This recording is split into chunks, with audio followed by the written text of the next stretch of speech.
Assalamualaikum warahmatullahi wabarakatuh. Alhamdulillah, alhamdulillahi bizikrihi tatma'innul qulub wa bifadlihi wa rahmatihi tughfaruz dzunub. Asyhadu an la ilaha illallahul khaliqul ma'bud wa asyhadu anna Muhammadan abduhu wa rasuluhu shadiqul maw'ud. Allahumma salli wa sallim wa barik ala nabiyyina Muhammad wa ala alihi wa sahbihi zawil karami wal jud. Amma ba'd. Fa ya ayyuhan nas, ittaqullaha haqqa tuqatih wa la tamutunna illa wa antum muslimun. Qala Allah ta'ala fi kitabih karim, a'udzu billahi minasyaitonir rajim. Bismillahirrahmanirrahim. Wa qul i'malu fasayarallahu 'amalakum wa rasuluhu wal mu'minun wa saturadduna ila 'alimil ghaibi wasyahadah wa yunabbi'ukum bima kuntum ta'malun.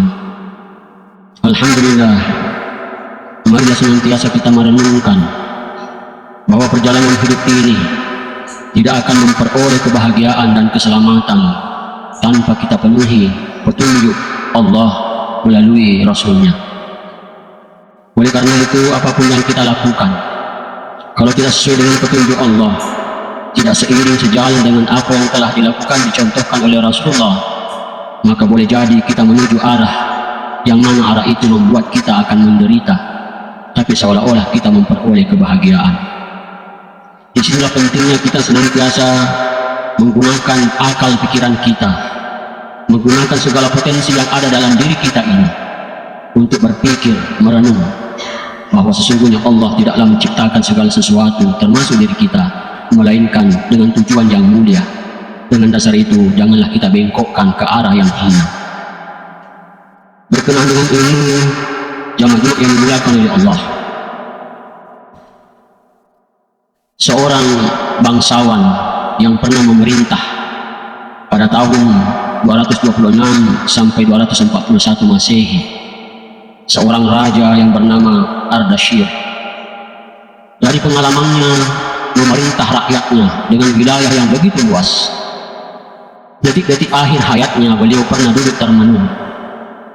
Lalu mereka menyampaikan kabar kepada rajanya, dan seketika itu rajanya menyampaikan pula nasihat kepada rakyatnya bahwa ternyata apa yang saya dambakan selama ini, apa yang saya kejar selama ini, ingin berkuasa, ingin memiliki harta dan wilayah yang begitu luas, ternyata semuanya itu pada akhirnya tidak ada gunanya.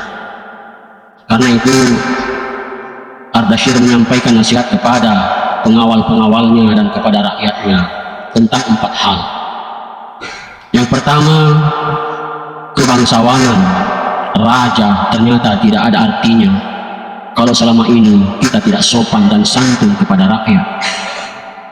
Yang kedua, kegembiraan atas kemenangan yang diraih ternyata itu tidaklah mengantarkan kepada kebahagiaan, kecuali kalau kegembiraan itu diraih dengan cara yang benar. Yang ketiga, kekerabatan ternyata itu sangat dibutuhkan, tapi jangan sampai kekerabatan itu terputus hanya karena ambisi untuk meraih jabatan. Dan kekerabatan itu memerlukan kasih sayang untuk saling kunjung-mengunjungi, saling membantu meskipun kita berbeda pilihan. Dan yang keempat, menurut beliau, akal pikiran memerlukan pengalaman.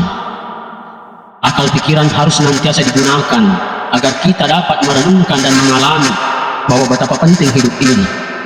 Tetapi sebaik-baik akal pikiran adalah akal pikiran yang senantiasa menemani petunjuk-petunjuk hati nurani. Karena akal pikiran itu posisinya adalah netral. Ia dapat membantu untuk menguatkan petunjuk hati, sekaligus dapat digunakan untuk memenuhi ambisi nafsu birahi. Artinya posisi akal ini sangat penting. Dia adalah modal yang sangat berguna, modal yang sangat besar faedahnya, karena dia bisa digunakan untuk mendukung petunjuk-petunjuk hati nurani menuju kepada jalan ilahi yang hakiki.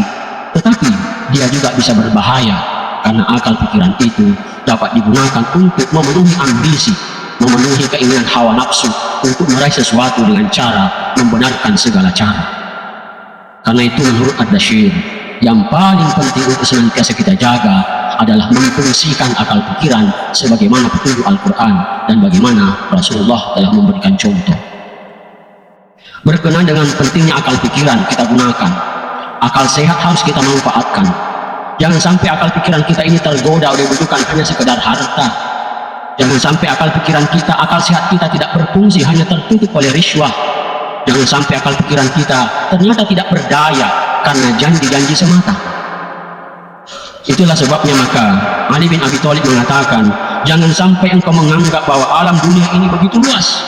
Ternyata alam yang ada dalam diri kita itu jauh lebih luas. Tetapi alam yang ada dalam diri kita sebagai potensi itu bisa kita renungkan, bisa kita rasakan luasnya ketika kita mampu menggunakan akal pikiran secara sehat.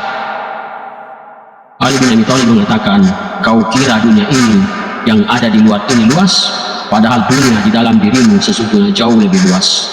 Karena itu gunakanlah potensi akal pikiranmu untuk senantiasa mendukung keinginan hatimu. Jangan sama sekali engkau gunakan akal pikiranmu untuk mendukung ambisi nafsumu. Inilah kunci petunjuk hidup untuk meraih kebahagiaan dan keselamatan. Sehingga manakala kita senantiasa mampu berpikir jernih, berpikir positif, berpikir sesuai tuntunan ilahi, insya Allah kita mukmin sejati.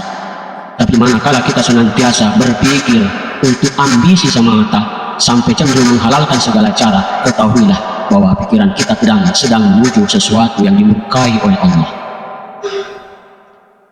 Jamaah yang dimuliakan oleh Allah, berkenaan dengan ini pula maka Ali bin Abi Thalib pernah menyampaikan nasihat bahwa siapa yang menghimpun 6 hal maka baginya adalah tanda-tanda menuju kebahagiaan, dan baginya tidak perlu lagi bersusah payah dan khawatir karena takut mendapatkan azab neraka, karena sudah pastilah dia sedang berada di jalan menuju titian ilahi yang ditunjukkan nanti sampai kepada surganya. 6 perkara itu menurut Ali bin Abi Thalib adalah: yang pertama, mengenal Allah lalu mematuhinya; yang kedua, mengenal setan lalu mendurhakainya, tidak memperturutkannya; yang ketiga, mengenal yang hak lalu mengikutinya; yang keempat, mengenal yang batil lalu menghindarinya; yang kelima, mengenal dunia lalu menyampingkannya karena lebih mementingkan akhirat; dan yang keenam, mengenal akhirat lalu merindukannya meskipun harus bekerja keras untuk meraihnya. Jamaah yang dimuliakan Allah, itulah sebabnya di dalam Al-Quran kita diperintahkan untuk senantiasa memperbanyak usaha keras, kerja keras, tapi tidak cukup kerja keras. Kerja keras ini barulah nanti akan lebih berfaedah manakala kita memperbanyak tawakal dan sabar kepada Allah, bersabar menghadapi rintangan, bersabar menghadapi ujian, menyabarkan nafsu kita untuk tunduk sesuai dengan apa petunjuk hati, menyabarkan diri kita untuk tidak ambisi untuk meraih segala sesuatu dengan menghalalkan berbagai cara, menyabarkan diri kita, akal pikiran kita, jiwa kita untuk senantiasa patuh kepada petunjuk-petunjuk Allah dan petunjuk Rasulullah. Maka itulah sebagai tanda bahwa kita sedang berada dalam jalan yang benar. Jangan doa yang dimuliakan Allah.